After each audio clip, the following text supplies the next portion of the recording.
Welcome to the market hacker. चलिए आज हम लोग बात करेंगे support and resistance.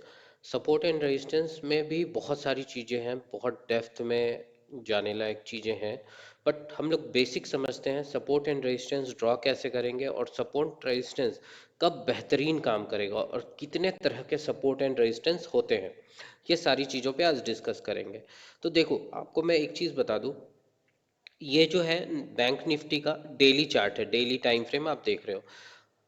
Time frame कोई भी हो, सपोर्ट एंड रेजिस्टेंस काम करता है, पर कैसे काम करता है, उस पर क्या एक्शन लेना है, ये आपको आपके एक्सपीरियंस से धीरे धीरे आप सीखोगे। चलो सबसे पहले हम लोग ड्रॉ करते हैं एक स्पेसिफिक सपोर्ट और रेजिस्टेंस और देखते हैं क्या सपोर्ट किसे कहेंगे और रेजिस्टेंस किसे कहेंगे।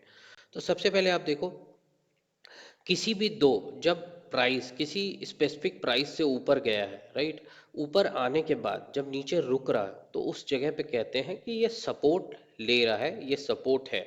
तो आप देखोगे तो यहाँ पे जो ये प्राइस बन रहा है ना, ये अपने आप में एक सपोर्ट का काम करेगा। मतलब एक बार प्राइस ऊपर गया, ऊपर जाने के बाद फिर यहाँ आया, यहाँ होल्ड करा। तो जब भी ऊपर जाएगा और ऊपर जाने के बाद जब भी करेक्शन दिखाएगा तो यहाँ पे होल्ड करेगा। तो यहाँ पे पॉसिबिलिटीज ये है कि बाय आप करोगे तो आपके सक्सेस रेशियो ज़्यादा होगा। फिर दोबारा फिर से रीटेस्ट करा इसने, फिर से यहाँ आके बाइंग सिग्नल हमें मिले, तो ऐसे जगह पे हम बाय करते हैं।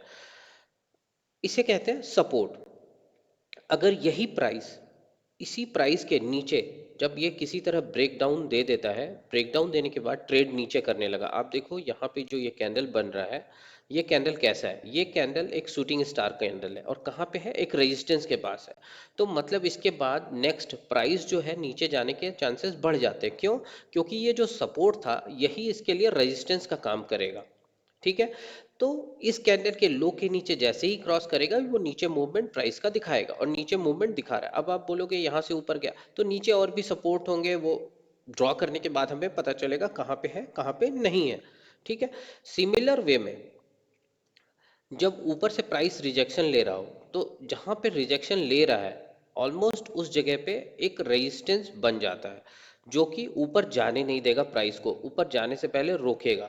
तो वो रेजिस्टेंस कहाँ है, आप देखो यहाँ पे एक रेजिस्टेंस बन रहा है जो ऊपर जाने से पहले रोक रहा है और ये ऑलमोस्ट ऑल टाइम हाई के आसपास ट्रेड कर रहा है, तो ये जो है ऊपर जाने से रोकेगा। ठीक है।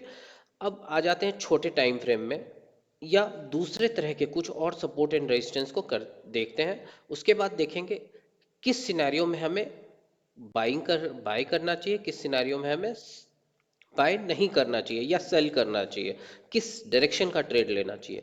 उसके लिए हम लोग क्या करेंगे, छोटे टाइम फ्रेम में आओ, तब हमें बहुत सारी चीज़ें देखने को मिलेंगे। उन सारी चीज़ों को देखते हैं। चलो, इतना ही चार्ट देख लो लास्ट 2-3 दिन का। अगर आप रेगुलर मार्केट में रहते हो तो आप ये देखते ही होगे, तो आपको पता होगा। देखो, किसी भी दो पॉइंट को मिलाओ और एक लाइन ड्रॉ करो, ये अपने आप में क्या होगा, एक रेजिस्टेंस का काम करेगा। क्यों? क्योंकि जब प्राइस नीचे से ऊपर जा रहा है तो इस लाइन को कहेंगे रेजिस्टेंस। ठीक है। अब तो क्या रेजिस्टेंस है तो ब्रेकआउट को ट्रेड किया जाए।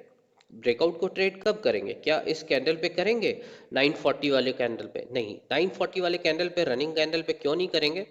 क्योंकि जब भी प्राइस ऊपर जाएगा, ये अभी नहीं, आप हर जगह रीटेस्ट कर लेना, पुराने डेटा को देख लेना, 80% टाइम जब आप ब्रेकआउट को ट्रेड करोगे वो फेल होगा। ब्रेकआउट करने के बाद जैसे ये ब्रेकआउट थोड़ा ऊपर क्लोज करा, ऊपर गया और ऊपर गया, फिर उसके बाद एक रेड कैंडल बनाया, ये रीटेस्ट है। फिर से कोई जब तक पॉजिटिव कैंडल नहीं बनाए, तो वो पॉजिटिव कैंडल कौन सा है, आपका पॉजिटिव कैंडल कौन सा है, ये देखो 10 बजे का जो कैंडल है, ये प्योरली बाइंग कैंडल है, बुलिश इनगल्फिंग है। इसमें ऊपर में कोई भी विक्स नहीं है, तो इसके हाई के बाद आप बाय कर सकते थे। तो ऐसे जब भी रेजिस्टेंस को ब्रेकआउट करे और फिर रीटेस्ट करने के बाद कुछ पॉजिटिव बाइंग सिग्नल मिले तो बाय कर सकते हो। अब ऊपर में कहाँ तक इसका टारगेट हो सकता था वो देखते हैं। ऊपर के टारगेट कैसे हम आइडेंटिफाई करेंगे, एक मिनट। ठीक है, इसको थोड़ा छोटा टाइम फ्रेम है, थोड़ा सा बड़ा टाइम फ्रेम कर लेते हैं, फिर हम लोग टारगेट देखेंगे कि टारगेट हमारा कहाँ कहाँ मिल रहा था। देखो, जिस जगह पे ये ट्रेड कर रहा है वो अपने आप में एक रेजिस्टेंस जोन है, वहाँ पे पहले भी टाइम बिताया है। तो वैसी जगह पे जब भी मार्केट पहुँचेगा तो वहाँ पर थोड़ा होल्ड तो करेगा। ठीक है। तो ये जो एरिया था ये अपने आप में स्ट्रॉन्ग रेजिस्टेंस था। तो रेजिस्टेंस के चांसेस का क्या है वहां पे फेल होने का? रेजिस्टेंस को ब्रेक करने का चांसेस बहुत कम होता है जब तक कि वो मल्टीपल टाइम धीरे धीरे धीरे टाइम बिताकर उसे वीक ना करे। तो ये जब आप ऊपर के मल्टीपल पॉइंट्स को मिला रहे हो, इस लाइन को खींचा तो ऊपर एक मेजर रेजिस्टेंस मिला, इसी वजह से ये मार्केट ऊपर नहीं गए। यहाँ पर लोगों ने प्रॉफिट बुकिंग करा होगा। यहाँ पे रेजिस्टेंस पे आप ब्रेकआउट का ट्रेड प्लान कर ही नहीं सकते। ब्रेकआउट कब कर सकते थे? जब ये ऊपर निकालता, फिर रीटेस्ट करता, फिर कोई बाइंग सिग्नल ऊपर में मिल रहा होता, तब हम लोग बाय करते। ऐसे जगह पे हम लोग बाय नहीं करते हैं। तो देखो, बेसिक सपोर्ट एंड रेजिस्टेंस बस यही है। स्ट्रेट लाइन ही सिर्फ नहीं होता, आपको ये तिरछी लाइन जो दिख रही है, ये ट्रेंड लाइन, ये भी एक सपोर्ट एंड रेजिस्टेंस का काम करता है। इसके अलावा एक और चीज हम लोग देखते हैं, वो क्या है? Moving average. जैसे अगर अलग अलग टाइम फ्रेम में अलग अलग मूविंग एवरेज काम करता है। जैसे अगर आप पोजिशनल ट्रेडर हो तो 45 मूविंग एवरेज सिंपल काम करेगा बहुत बेहतर। इसी तरह से अलग अलग सिचुएशन में अलग अलग चीज़ें काम करेंगी। मैं 10 ईएमए यूज करता हूँ।